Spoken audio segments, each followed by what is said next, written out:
नमस्कार, न्यूज 18 मध्य प्रदेश छत्तीसगढ़ देख रहे हैं आप। मैं हूं आपके साथ प्रशांत कटारी। बड़ी खबर के साथ बुलेटिन की शुरुआत करेंगे। भोपाल से बड़ी खबर है। सीएम शिवराज राजभवन पहुंचे हैं। राज्यपाल मंगूभाई पटेल से मुलाकात की है सीएम शिवराज ने। निकाय चुनाव को लेकर दोनों के बीच चर्चा हुई है। निकाय चुनाव को प्रत्यक्ष प्रणाली से कराने के अध्यादेश को मंजूरी देने का अनुरोध किया है। आपको बता दें करीब 20 मिनट तक दोनों के बीच मुलाकात हुई है। तो ये बड़ी खबर, अहम खबर है भोपाल से। मुख्यमंत्री शिवराज सिंह चौहान राज्यपाल से मिलने राजभवन पहुंचे हैं। राज्यपाल मंगूभाई पटेल से मुलाकात भी हुई है दोनों।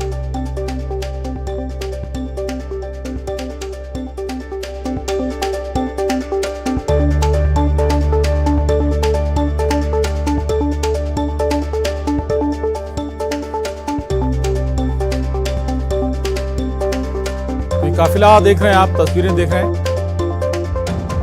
दरअसल मुख्यमंत्री शिवराज सिंह चौहान राजभवन पहुंचे। राज्यपाल मंगूभाई पटेल से मुलाकात हुई है और अनुराग श्रीवास्तव हमारे साथ जुड़ गए हैं और जानकारी के साथ। अनुराग, राज्यपाल से सीएम शिवराज की मुलाकात केवल निकाय चुनाव पर ही चर्चा या फिर और मसले भी जिन पर कोई बातचीत हुई? अनुराग। प्रशांत, देखिए, मुख्यमंत्री की जो राज्यपाल से मुलाकात हुई है उसमें न सिर्फ निकाय चुनाव को लेकर चर्चा हुई है बल्कि कई और दूसरे पहलुओं को लेकर भी मुख्यमंत्री ने राज्यपाल को जानकारी दी है। प्रदेश के मौजूदा हालात को लेकर भी चर्चा हुई है। अध्यादेश जो नगरीय निकायों को लेकर राज्य सरकार के द्वारा जारी किया गया और उसमें महापौर और अध्यक्ष के चुनाव प्रत्यक्ष प्रणाली से कराए जाने का फैसला सरकार की तरफ से लिया गया है। उस अध्यादेश को राज्यपाल की मंजूरी दिलाने को लेकर भी ये चर्चा हुई है। तो कई मायनों में ये महत्वपूर्ण मुलाकात रही है। अब से कुछ ही देर पहले ये मुलाकात खत्म हुई है, लेकिन सिर्फ इन्हीं मुद्दों को नहीं और प्रदेश के जो तात्कालिक मुद्दे हैं उनको लेकर भी मुख्यमंत्री की राज्यपाल के साथ मुलाकात में चर्चा हुई है। तो कई महत्वपूर्ण विषय हैं जिनको लेकर ये मुलाकात होना बताई जा रही है। बिल्कुल, तो महत्वपूर्ण मुलाकात हुई है और जाहिर है कि निकाय चुनाव को प्रत्यक्ष प्रणाली से कराने के अध्यादेश को मंजूरी देने का अनुरोध किया है। ये एक फॉर्मेलिटी भी हम कह सकते हैं कि जो अनुरोध रिक्वेस्ट की गई है सीएम शिवराज के जरिए, चूंकि अमूमन जो अध्यादेश पहुंचते हैं अध्ययन के बाद उन्हें राज्यपाल एक्सेप्ट भी कर लेते हैं, मंजूरी दे देते हैं। अनुराग।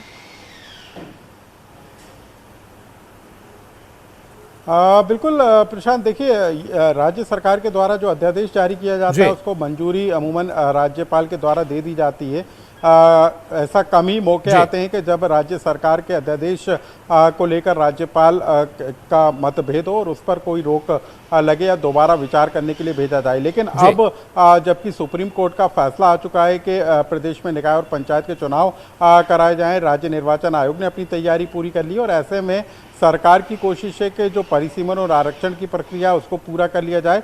लेकिन निकाय चुनाव को लेकर जिस तरह की खबरें आ रही हैं कि पंचायत चुनाव के साथ या फिर उससे पहले निकाय के चुनाव कराए जा सकते हैं, तो ऐसे में सरकार का ये अध्यादेश महत्वपूर्ण हो जाता है क्योंकि कमलनाथ सरकार में व्यवस्था लागू की गई थी कि अप्रत्यक्ष तरीके से महापौर और अध्यक्ष का चुनाव कराया जाएगा, यानी कि पार्षदों के जरिए ही महापौर चुने जाएंगे। लेकिन अब बीजेपी सरकार ने उस व्यवस्था को बदलते हुए नई व्यवस्था लागू करने का प्लान तैयार किया है। इसके तहत सीधे जनता महापौर और जो नगरीय निकायों के अध्यक्ष हैं उसके लिए वोट डाल सकेंगे। तो उसी अध्यादेश को राज्यपाल की मंजूरी मिलना बाकी है और उसी सिलसिले में ये मुलाकात बताई जा रही है।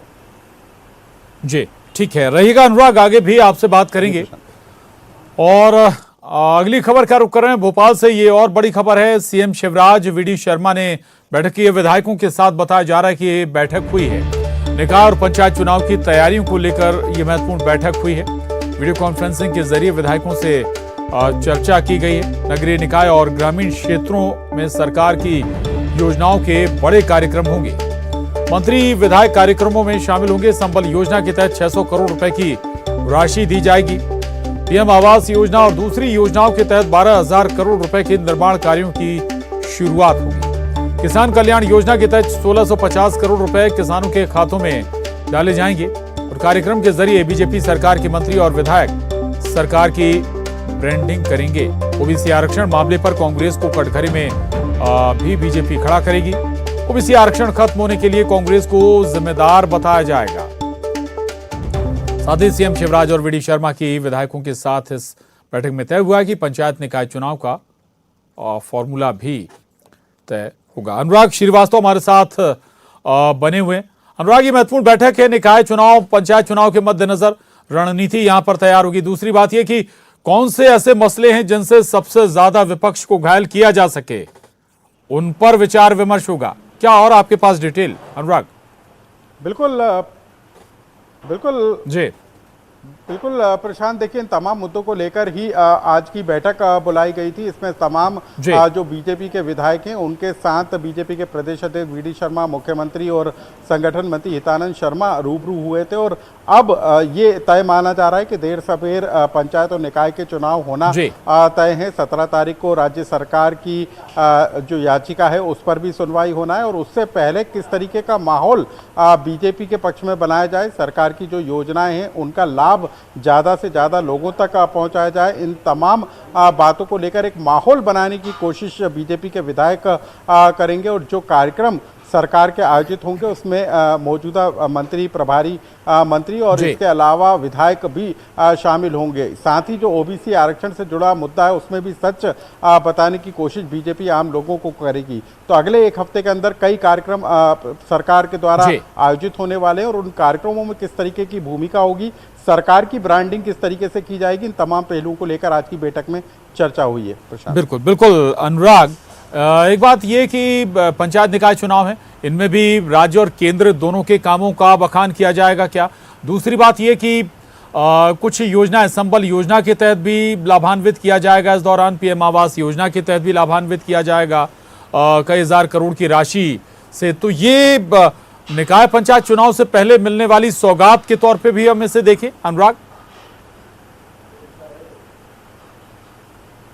बिल्कुल प्रशांत, देखिए साफ तौर पर जो सरकार की महत्वाकांक्षी योजनाएं, उन योजनाओं का लाभ ज़्यादा से ज़्यादा लोगों तक पहुंचे, इसी की कोशिश में बीजेपी जुटी हुई है।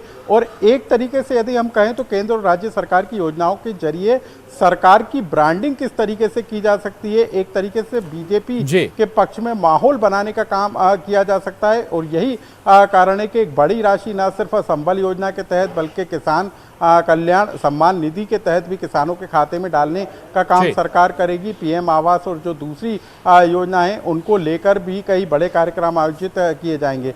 तो सरकार की ब्रांडिंग हो, बीजेपी के पक्ष में माहौल बन सके, पंचायत और निकाय के चुनाव के पहले खुद का सरकार की योजनाओं का प्रचार हो सके, उसी दिशा को लेकर ये आज की बैठक में चर्चा हुई है। बिल्कुल जी, शुक्रिया अनुराग आपका इस पूरी जानकारी के लिए, धन्यवाद। आगे बढ़ेंगे, उदयपुर से बड़ी खबर है जहां कांग्रेस वर्किंग कमेटी की बैठक शुरू हो गई है। कमेटी की रिपोर्ट पर चर्चा होगी, कमेटी के दिए गए सुझावों पर भी मुहर लगेगी। तो ये बड़ी खबर है उदयपुर से। बता दें आपको कि कांग्रेस वर्किंग कमेटी की उदयपुर में बैठक चल रही है और इसमें कमेटी की रिपोर्ट पर भी चर्चा होनी है। कमेटी के दिए गए सुझावों पर भी माना जा रहा है कि मुहर लग सकती है। उदयपुर में कांग्रेस वर्किंग कमेटी की बैठक चल रही है, इसमें तमाम दिग्गज देश भर से शामिल होने पहुंचे हैं। मध्य प्रदेश से कमलनाथ तो छत्तीसगढ़ से भूपेश बघेल कांग्रेस वर्किंग कमेटी की बैठक में शिरकत कर रहे हैं। महत्वपूर्ण चर्चा कांग्रेस वर्किंग कमेटी की बैठक में हो रही है और माना जा रहा है कि जो कमेटी की रिपोर्ट सामने आई है पार्टी को लेकर, उस कमेटी के दिए गए सुझावों पर भी मुहर लग सकती है। तस्वीरें देख रहे हैं आप, तमाम दिग्गज कांग्रेस के उदयपुर में चल रही इस कांग्रेस वर्किंग कमेटी की बैठक में शामिल हैं। सोनिया गांधी से लेकर राज्यों से जुड़े कांग्रेसी दिग्गज, मध्य प्रदेश से कमलनाथ तो छत्तीसगढ़ से भूपेश बघेल, मुख्यमंत्री भूपेश बघेल इस कमेटी की बैठक में शामिल होने उदयपुर पहुंचे। रवि सिसोदिया हमारे साथ जुड़े हैं उदयपुर से और जानकारी के साथ न्यूज 18 संवाददाता।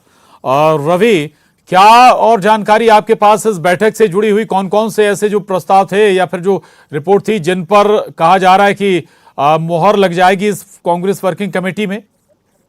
बिल्कुल, देखिए कांग्रेस वर्किंग रवि। कमेटी की बैठक शुरू हो चुकी है और जी। जो महत्वपूर्ण प्रस्तावों की अगर बात करें तो उसमें कांग्रेस में जो संगठन का कार्यकाल है, कार्यकाल फिक्स किया जाएगा, जो टेन्योर है वो फिक्स किया जाए, एक व्यक्ति एक पद का फॉर्मूला जी। लागू किया जाए। किसी भी व्यक्ति को अगर 5 वर्ष से अधिक संगठन में काम कर लिया तो उसका 3 साल तक संगठन में कोई पद नहीं मिलेगा। 3 साल की कूलिंग पीरियड होगा, उसके बाद दोबारा जी। पद दिया जाए। क्योंकि अभी भी कांग्रेस में कई ऐसे जनरल सेक्रेटरी कई ऐसे लीडर्स हैं जो करीब 10 साल से अधिक अपने पद पे काबिज हैं। तो कई तरह के सुझाव दिए गए हैं संगठन से। दूसरी तरफ अगर आप देखें तो सुझाव ये भी दिया गया है कि राहुल गांधी पद यात्रा करें, ट्रेन से यात्रा करें या फिर बस से यात्रा, कश्मीर से कन्याकुमारी। लेकिन इसका प्रारूप कैसा जी। होगा वो राज्यों के ऊपर है कि राज्य अपनी तरफ से तय करे कि वहाँ क्या हो सकता है। तो कई अलग अलग सुझाव और फॉर्मूला दिया गया है जिसमें युवाओं की अधिक से अधिक भागीदारी हो, युवाओं को ब्लॉक स्तर से लेकर कांग्रेस जी। वर्किंग कमेटी तक उनकी भागीदारी करीब 40 से 50% तक की जाए। तो ये ऐसे सुझाव दिए अच्छा, गए थोड़ा सा रवि ये भी जिसको- समझाइएगा, प्रशांत किशोर ने एक बड़ा प्रेजेंटेशन कांग्रेस नेतृत्व के सामने रखा था, उससे जुड़े भी कुछ ऐसे पहलू हैं क्या जो लग रहा है आपको कि यहां फॉलो किए जा रहे हैं? देखिए, जो प्रेजेंटेशन दिया गया था प्रशांत किशोर की तरफ से और जी। जो सुझाव आए हैं अब तक कमोबेश वही सुझाव हैं जो प्रेजेंटेशन जी। में प्रशांत किशोर ने अपनी तरफ से सुझाए थे। और जिस तरह से कैसे जी। संगठन को मजबूत करना है उसका सुझाव दिया गया था कि आपको कार्यकाल फिक्स करना होगा, अकाउंटेबिलिटी फिक्स करनी होगी, अधिक से अधिक युवाओं को आगे लाना होगा। तो ये तमाम सुझाव जो तमाम बातें प्रशांत किशोर की तरफ से प्रेजेंटेशन में दी गई थी, वही बातें और वही सुझाव जो कमेटी बनाई गई, जो 6 कमेटी है, उन कमेटियों की तरफ से भी दिए गए जी। हैं। हालांकि कांग्रेस वर्किंग कमेटी की बैठक चल रही है, उन सुझावों में कौन कौन से ऐसे सुझाव है जिनको वो अमल करती है, जिनको वो अपनाती है और कौन से जी। सुझाव है जिनको बाहर करती है, तो ये फैसला भी लेना है।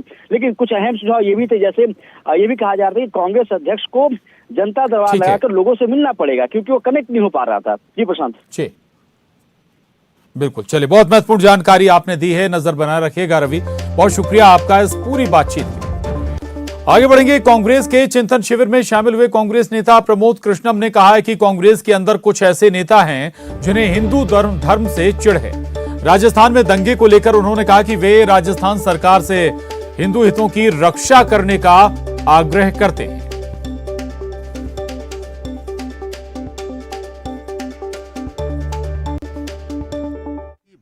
संवेदनशील और बहुत महत्वपूर्ण विषय है, लेकिन मैं ये कहना चाहता हूँ कि बीजेपी इस देश को दंगों की आग में झोंकना चाहती है। बीजेपी इस देश को डिवाइड करना चाहती है धर्म के आधार पर। जहाँ तक बीजेपी का सवाल है वो ऐसे सवाल करते रहेंगे, लेकिन एक बात बताओ, अगर कांग्रेस हिंदू विरोधी पार्टी है तो फिर मैं इसमें कैसे रह सकता हूँ?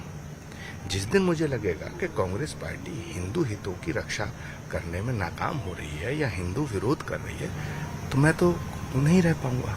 यदि कांग्रेस हिंदू विरोधी पार्टी होती तो आचार्य प्रमोद कृष्णम कांग्रेस के साथ क्यों खड़े होते?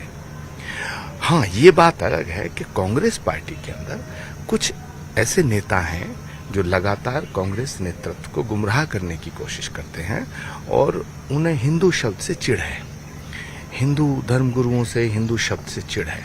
वो राजस्थान का जहाँ तक सवाल है, राजस्थान त्याग की, तपस्या की, बलिदान की, वीरांगनाओं की धरती है।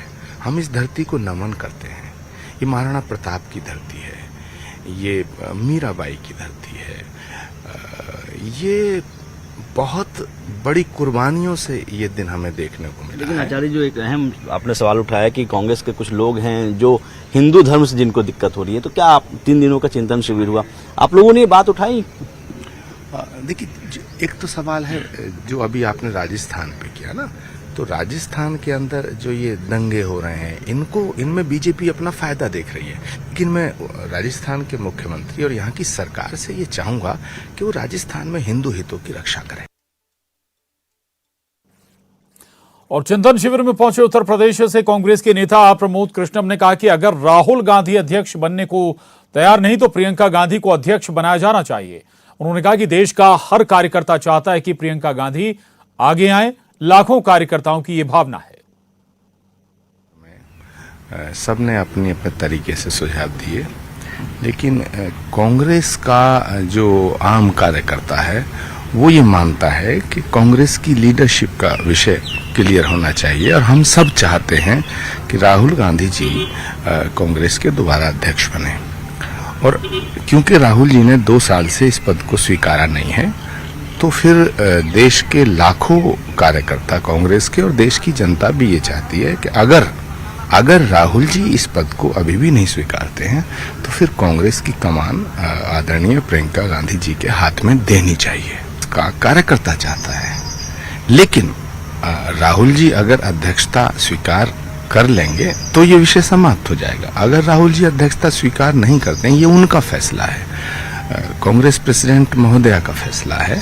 तो सवाल ये उठता है कि जब आदमी पब्लिक लाइफ में होता है, जब राजनीति में होता है, तो कुछ मामला व्यक्तिगत नहीं होता है, वो देश के लिए जीता है, देश के लिए मरता है, सब कुछ देश के लिए होता है। तो पार्टी, व्यक्ति से बड़ा परिवार, परिवार से बड़ी पार्टी, पार्टी से बड़ा देश।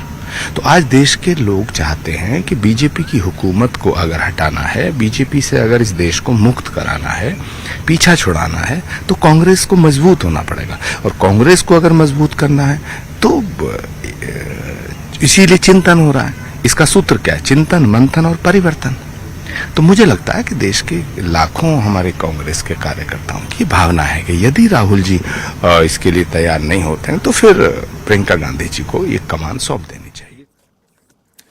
और खबर गुना से बड़ी खबर है, पुलिस हत्याकांड में बड़ी कार्रवाई हुई है। अब तक 2 आरोपियों का एनकाउंटर किया जा चुका है। 4 आरोपियों की तलाश में पुलिस का सर्च ऑपरेशन लगातार चल रहा है। पुलिस टीम जंगलों में सर्चिंग कर रही है। पुलिस टीम ने देर रात 2 आरोपियों को गिरफ्तार किया है।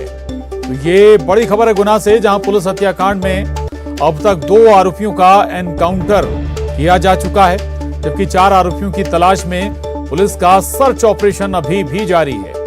वहीं पुलिस टीम जंगलों में लगातार सर्चिंग कर रही है। और आपको बता दें कि पुलिस टीम ने देर रात 2 आरोपियों को गिरफ्तार भी किया, जबकि 2 लोगों का एनकाउंटर कर दिया गया है। बिरोदिया के जंगल में सर्चिंग करने लगे। वहाँ पे एक बदमाशों के साथ आमने सामने मुठभेड़ हुआ था और एक्सचेंज ऑफ फायर में एक बदमाश मारा गया है। उस बदमाश की शिनाख्ती के लिए अभी कार्रवाई जारी है और उसमें 2 अन्य लोग अभी गिरफ्तार हुए हैं। अप्रोक्स टोटल कितने आरोपी होंगे?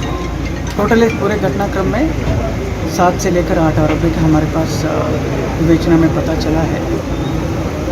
पुलिस आरक्षक 2 अन्य लोगों को अभी गिरफ्तार किया गया है। बाकी बदमाशों के लिए पूरा पुलिस टीम अभी लगातार सर्चिंग कर रही है। घटना के बाद से आरोपियों को चिन्हित कर लिया गया है और इसमें 2 आरोपी पुलिस की फायरिंग में मारे गए हैं। उन्होंने पुलिस पे फायर किया था, जवाब में जो पुलिस ने फायरिंग की है उसमें 2 आरोपी मारे गए हैं। इसके अलावा 2 आरोपियों को गिरफ्तार कर लिया गया है और शेष 4 आरोपी हैं, उन तक लगभग हमारी पुलिस पहुंचने वाली है और नियमानुसार उसमें अग्रिम कार्रवाई की जाएगी। और गुना की घटना के बाद पुलिस अलर्ट है। खंडवा में गुंडा पकड़ो अभियान चलाया गया। यहां अलग अलग इलाकों में 3 थानों की पुलिस ने देर रात से लेकर तड़के सुबह तक गुंडों को घर घर जाकर पकड़कर थाने लाने का अभियान चलाया। खंडवा एसपी के निर्देश पर कोतवाली, मोघट और पदम नगर थाने की पुलिस द्वारा अलग अलग इलाकों में सर्चिंग की गई और जो लिस्टेड नामी गुंडे थे उन्हें पकड़कर थाने लाया गया। घासपुरा, इमलीपुरा, भगत सिंह चौक इलाके के ऐसे नामी गुंडे हैं जो वारंट के बावजूद थाने नहीं पहुंचे।